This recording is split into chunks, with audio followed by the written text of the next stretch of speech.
আসসালামু আলাইকুম। আশা করি সকলে ভালো আছেন। আমি আছি আলহামদুলিল্লাহ। আগামী 2 তারিখ আপনারা সকলেই জানেন ইউএইতে স্বাধীনতা দিবস। আর এই স্বাধীনতা দিবস উপলক্ষে ইউএই গভর্নমেন্ট এবার জাঁকজমকপূর্ণভাবে এই স্বাধীনতা দিবসকে পালন করার প্রস্তুতি নিচ্ছে, খুবই বড় সড় আকারে। যার কারণে এবার তারা ঈদুল ইত্তেহাদ হিসেবে এটাকে ঘোষণা করছে। তো ব্যাপক তাদের প্রস্তুতি রয়েছে। তার ভিতরে অলরেডি 4 দিনের ছুটি ঘোষণা তারা করছে। 2 দিন আপনার স্বাধীনতা দিবস উপলক্ষে, আর 2 দিন তো আগের যাদের ছুটি থাকে তাদের ছুটি থাকবেই।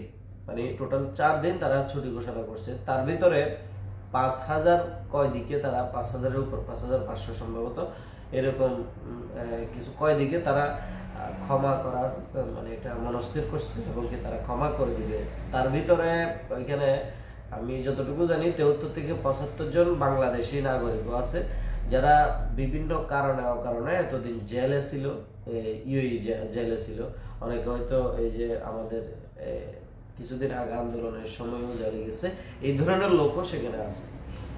তো আশা করি যারা মুক্ত হবে তারা তাদের আত্মীয় স্বজন, তাদের পরিবার পরিজনের সাথে আবারও মিলিত হতে পারবে, তারা দেখা করতে পারবে, তাদের পরিবার পরিজনের কাছে তারা কি আবারও একত্রে মিলিত হতে পারবে। তো আশা করি এই ছুটিকে বা এই স্বাধীনতাকে বা এই স্বাধীনতার দিন যে উদযাপনটা আছে আপনারা সুশৃঙ্খলভাবে সুন্দরভাবে এটাকে পালন করবেন। কেউ কোনো প্রকার অহেতুক কোনো কিছু করার চেষ্টা করবে না, আশা করি এটাই কামনা করতেছি। তবে এই স্বাধীনতা দিবসের দিন আমরা যেটা দেখেছি, এর আগেও আমরা যেটা দেখেছি, তারা ওই দিন আপনাদেরকে অন্তত সুন্দরভাবে ছাড় দেয়। আপনি রাস্তার ভিতরে আপনি আনন্দ উল্লাস করতে পারেন, স্প্রে মারে, তারা ফুল ছিটায়, অনেক কিছু করে, কিন্তু এই পুলিশ কাউকে কিছু করে না, কারণ এটা ঈদের দিনের মতো। তারা ঈদুল ইত্তেহাদ হিসেবে এটাকে ঘোষণা করছে।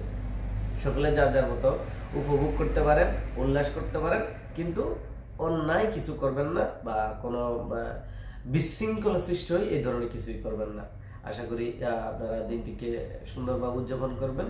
ভালো থাকবেন, সুস্থ থাকবেন। ধন্যবাদ সবাইকে।